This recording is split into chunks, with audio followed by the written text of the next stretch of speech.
PM says, in fact, via his minister this morning, that it's the natural order to wait until the other two investigations have finished, and then he'll put himself forward for investigation by the committee here in the House of Commons. I think the motion that has been put forward looks entirely reasonable. I think it's an entirely reasonable time to vote upon it. The motion is saying that the investigation by the Privileges Committee shouldn't begin until the police have fully reported and until the Sugray report has been published. But it seems perfectly reasonable to make the decision that there should be such an investigation at this point. And I think the difficulty for Conservative MPs is if they are seen to vote this down, OK, there might be a promise that there'll be another vote at a later stage, but clearly the intention of the government is not to hold such an investigation. And Conservative MPs who vote it down today can be accused of trying to cover up this issue, of trying to protect the Prime Minister from an investigation, when clearly an investigation is appropriate, given that the Prime Minister has already been found to have broken his own lockdown laws.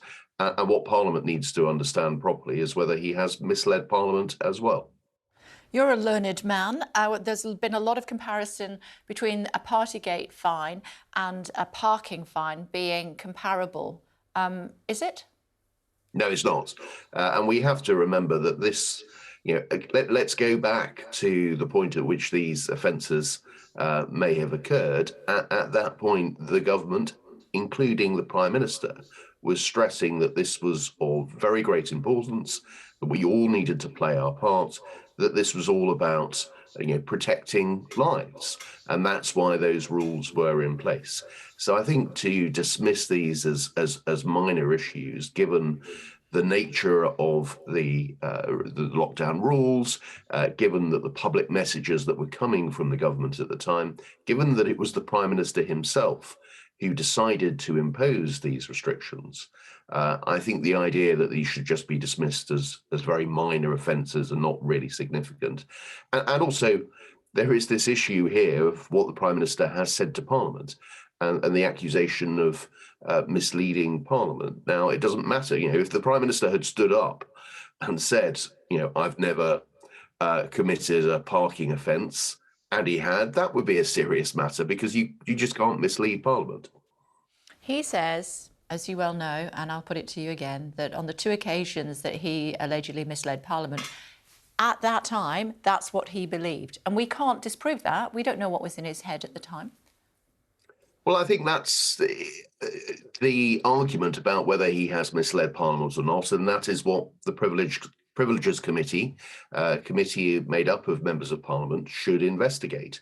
I think there comes a point, maybe it doesn't apply in the case of the birthday party, but there comes a point where if it is so obvious that it is a party, where there is so much evidence that there are drinks there, that there are nibbles there, maybe music is playing. We don't entirely know. We don't have all the information yet.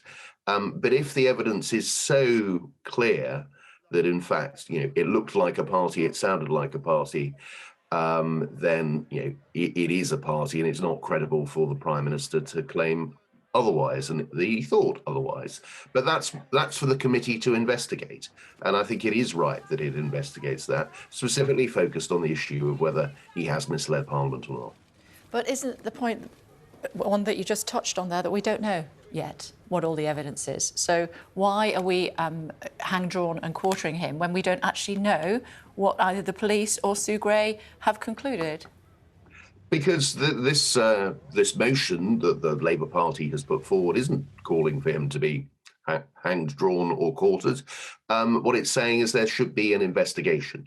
I think there is enough evidence there, given the police's conclusion in terms of the so-called birthday party, that there's a need for an investigation.